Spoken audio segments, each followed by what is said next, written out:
Waiting for your Starcraft Miniatures pre-orders? Me too. So, in the meantime, welcome to Road to Starcraft Tabletop Miniatures Game, and welcome to the Terran Faction Breakdown. Let's go! Now,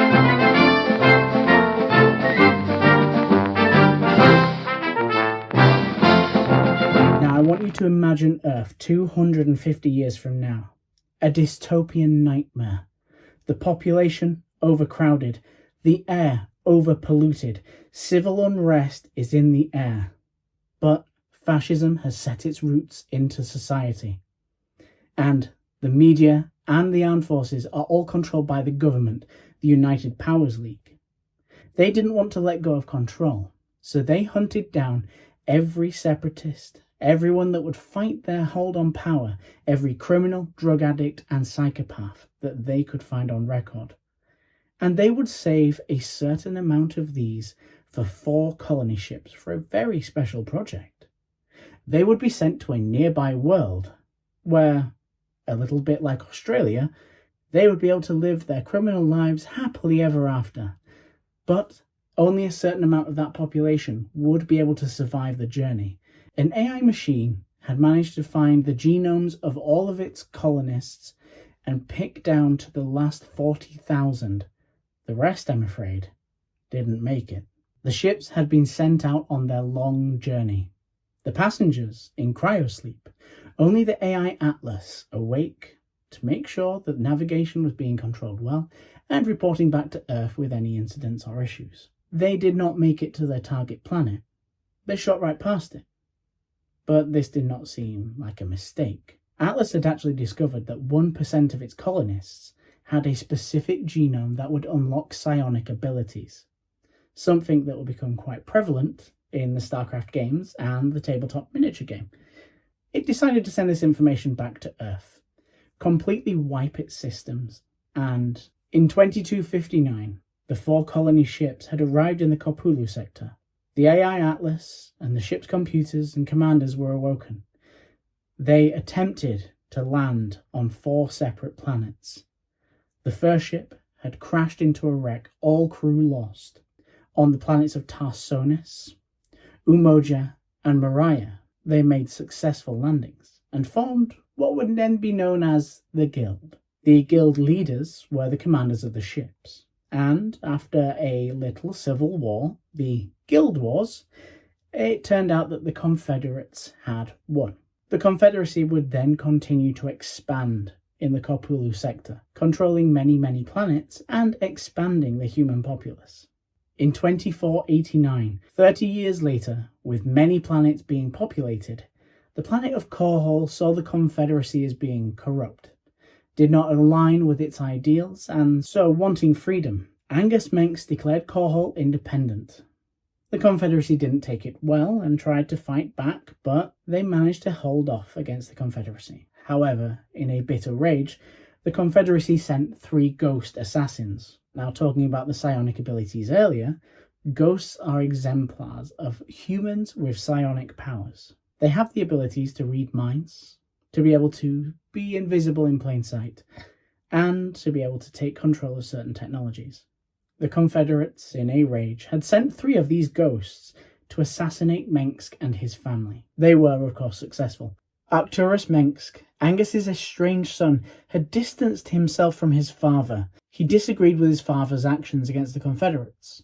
However, when the Confederacy had murdered his family, he didn't take that news particularly well.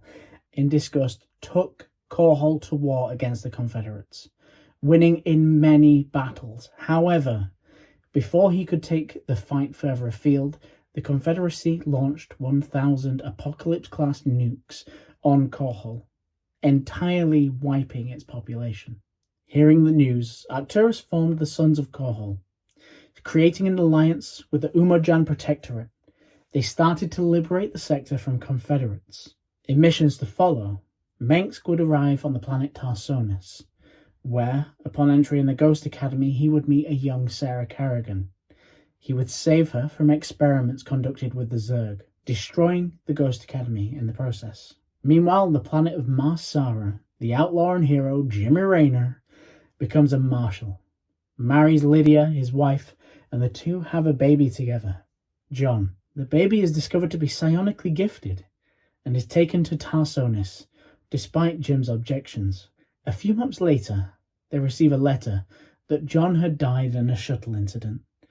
Lydia died that winter of flu, having blamed herself for sending him. It must be said, John being taken away, given a letter that they died, sounds an awful lot like Halo. If you ask me, he's Spartan 117. Oh yeah.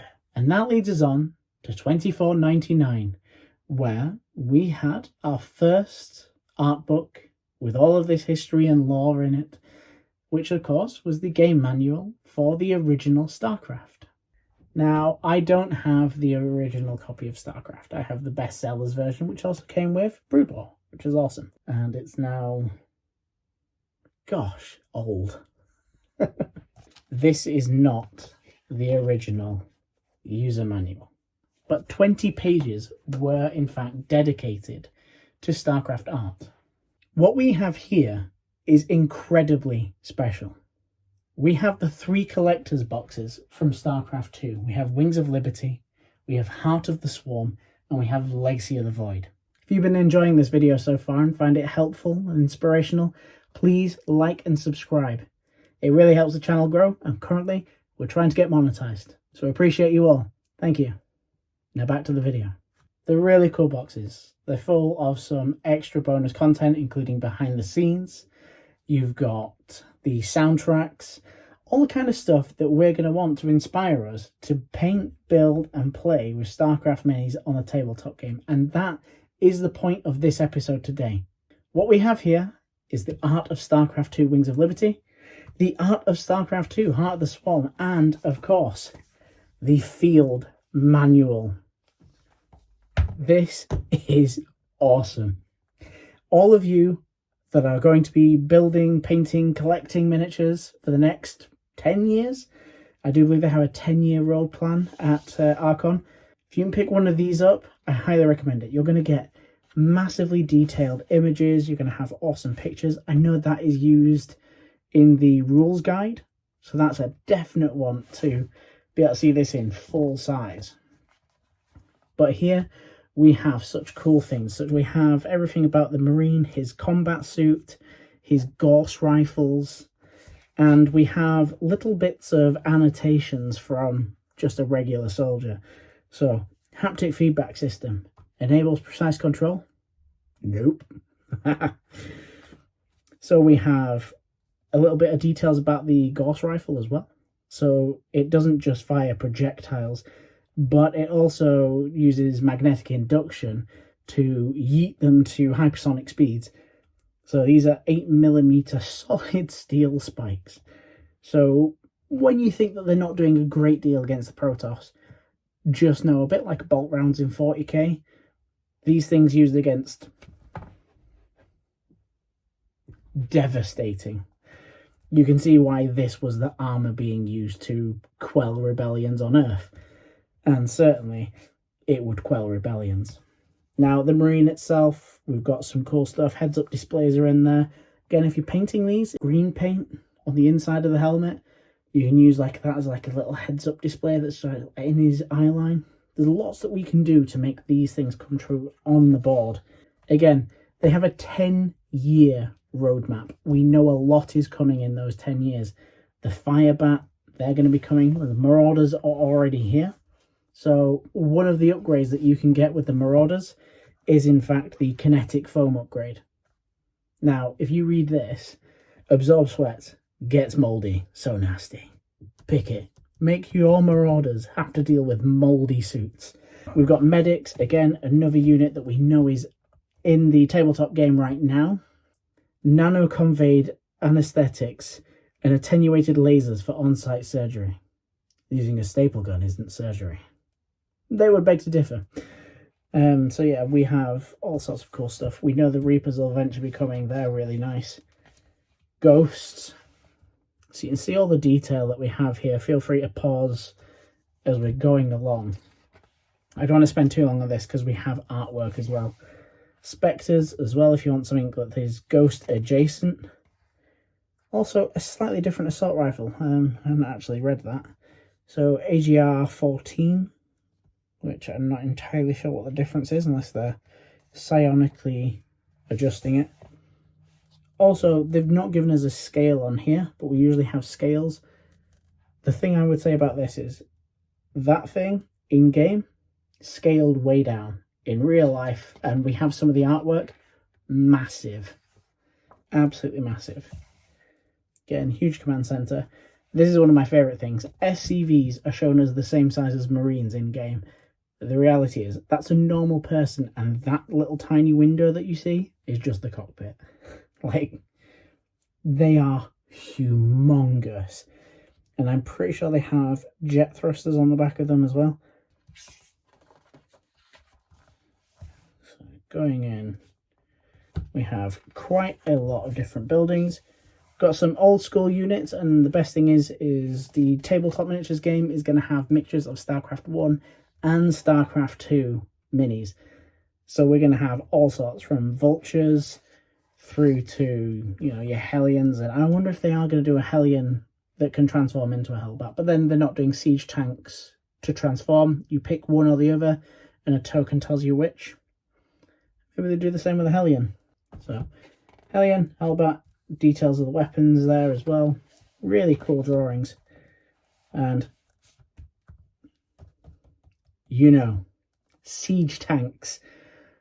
The next thing coming out in about roughly 3 months' time, I will undoubtedly be picking one up. They are amazing. It's been said that they are going to be one box set with 7 huge frames, and you're going to have the option to build it either in siege mode or in normal mode, with no customization to transform them back and forth, but you will have a token to flip as to which mode they're actually in.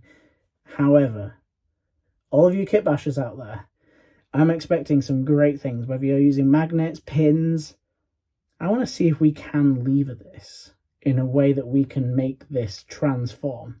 Because if we can do that, we can live our dream of having the siege tank. Or alternatively, if you're not into kit bashing, or it's just a bit too complex, possibly buy 2. I know I talk about how expensive things are. Buying 2 of these isn't necessary, but if you did want to have both modes, it's a nice little adjustment, because you can then just remove one, put the other one on, and that sort of acts like your token. You can see here, the smart shells don't work. These only work if the shell ain't smarter than the shooter. Tracks themselves if they get damaged. Apparently has some fast repair gel that comes in and fixes them. I mean, have a look at the full-blown image of that. There you go.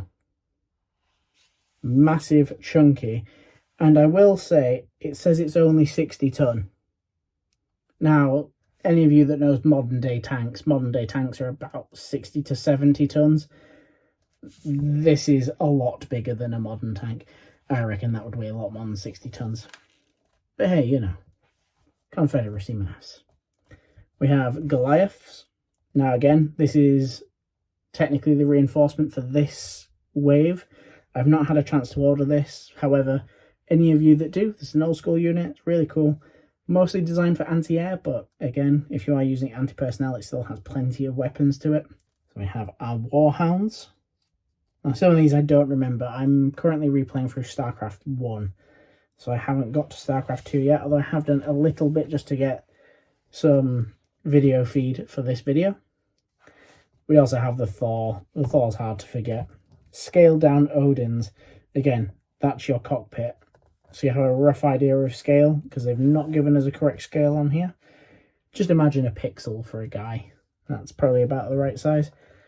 These weapons are ridiculously sized. Again, feel free to pause and actually get some of the details on here. But yeah, really, really cool. I'm just try and get rid of that glare. So, fires the most powerful payload of any ground-based Dominion asset. Wrong. Ghost Call nukes. Way more powerful. I win. That's brilliant. Something got stolen. Oh yeah, the Odin. So yeah, some really, really cool details in this book, and it kind of goes into how all of these various systems work. We've got the starport. Wow, a fuel pump. We're so impressed. Then we have again, one of the coolest. I can't wait for this to be a miniature. One of the coolest models I think we're going to get in the entire game, the Viking. He was so freaking cool in the cutscene on StarCraft 2. He didn't really do anything. The Ultralisk beat the living daylights out of him. But I liked the effort. Like the full-blown, like, you know, Gundam sliding back. Both chain guns going for it. And then just getting, like, just slapped to one side. Like he was nothing. But they are really cool. And I like that they go from flyer mode to not flyer mode to mech mode. So, yeah. Huge, huge machines. Really cool. Again, Archon Studios is going to have a whale of a time creating all these. There are so many. Guys, let me get that glare out of there. Oh, now, interesting things. The scale of Battlecruisers it's not even funny. The fact that they fit this into the game and make them so tiny is such an injustice. They are humongous. So they have 6,000 to 8,000 crew members. So every time you lose one, you're losing a small population. It's fantastic. And they have extensive crew facilities, cantinas, and recreation rooms. But no Marines allowed. So it's a small contingent of Marines are just, well, probably a large contingent of Marines are just left to suffer. And they wonder why they're angry all the time. You also have some details about the Yamato cannon as well. Modern day favourite, the Medivac. Now, I'm not sure if we're going to get a Medivac in the game. It would be nice if we had a miniature for it, but I feel like the Medivac specifically, we're probably just going to end up with a token or a bit like they've done with the buildings. It'd be interesting if they make it, but because we have medics, I'm not sure if they're going to do both. But I won't say no either way. Again, talking about scale that just feels completely wrong. The science vessel. When you think that the science vessel is like an entire mission in StarCraft 1 and you're, you know, running from one side to the other, that's the only time it's really in scale. It's humongous. Moving on, we have the Banshees. Banshees were never my favourite, but yeah, still cool. And we don't have any particular scale. It'd be nice if they did like a scale in between. So we have a Valkyrie. We used to just spam these against Mutalifts, and you'd have just masses and masses of rockets going off. Yeah, they were quite fun. Again, I've not played StarCraft 2 in a while, but I look forward to catching back up once I get through the first game. Did I say ghosts earlier? I meant wraiths. So more likely to be seen on parades now. We have the Wraith. Mediocre flyer. They were great against air-to-air. They were pretty naff against ground units, but at least they could cloak, so you could just play silly games with people. So we have the Raven, and mostly in-game, I just use it as a detector. It would usually just follow along with a fleet of battleships, along with like science vessels for repair. I wouldn't particularly play many of them, but you know, they're reasonably cool looking.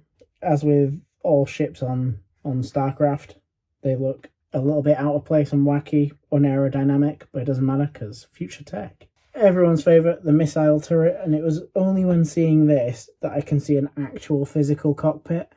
Like, playing the games, I never knew that there was an actual person in there. I just kind of thought it'd be automated. Like, you know, they have technology, they have AI. You'd imagine it would all be automatic, but nope, someone sits in there, which is pretty cool. Perdition turrets. Again, if any of you guys just really like to see the world burn, it's pretty useful. We're allegedly getting a bunker miniature. I cannot freaking wait. I don't care if it's a terrain piece. If it's a usable piece, love it. Can't wait to stick 6 Marines in there and just go to town. And originally it was 4, but it has an expansion in there somehow. Without making the outside bigger, the inside is bigger. So yeah, 6 gunners on there would be interesting. Or 3 Marauders.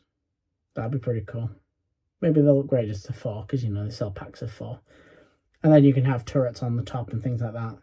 Really cool miniature when it comes out, because, I mean, look at all the detail that you've got on here. Psionic tech, the Psi-emitter. The thing that really started all the problem with the Zerg in the first place is the main reason why we have the Queen of Blades. So, love it, hate it, it made the story go forward. The Psi-emitter, everybody. So here we have the Art of Starcraft 2, Wings of Liberty. We have this really nice cover, if you don't have the cover. So this is full of loads of really cool pieces of art. The main thing that I want out of this for you guys is to see some inspirational images that make you want to recreate them for the tabletop. So again, with some really nice images, you get a rough scale of how big everything is in this universe through the artwork, which is what I really like. So we have banshees, and you can see how small they are on the grand scale. Could be Arcturus. Could be Arcturus mechs.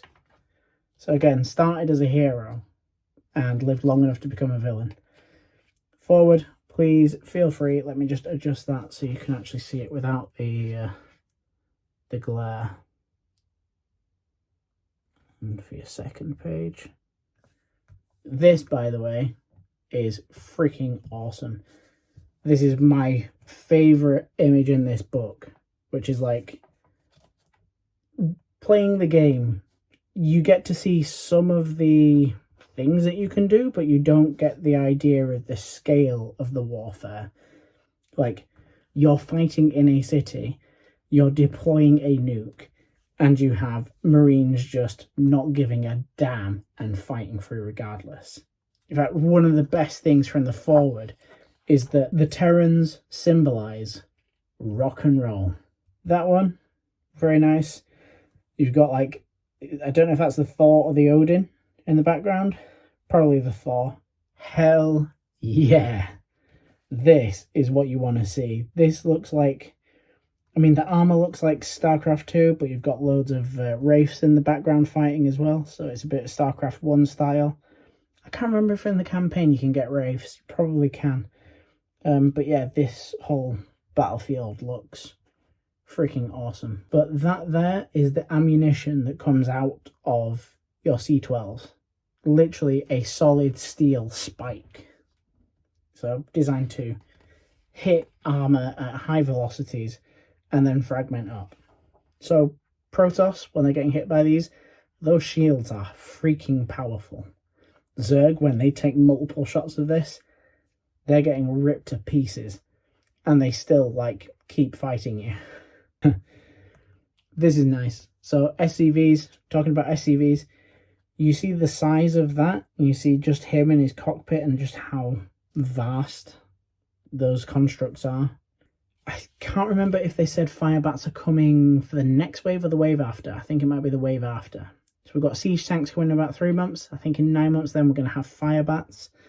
Firebats going to be really nice. Again, when you're dealing with Zergs, I think Zerglings are going to drop off very quickly when Firebats come into service. They're just going to be burning everyone to bits. But then you can shoot them down with Hydralisks if you so choose. You look at an environment like that, like Char, and you've got soldiers there blatting rounds off in the background, a hive. Overlords are enormous. You see them coming miles off. Mutalith spires, and then you've just got like a dropship with some lads looking like they're having a drink and a jolly. Welcome to the Terran. Welcome to the Dominion.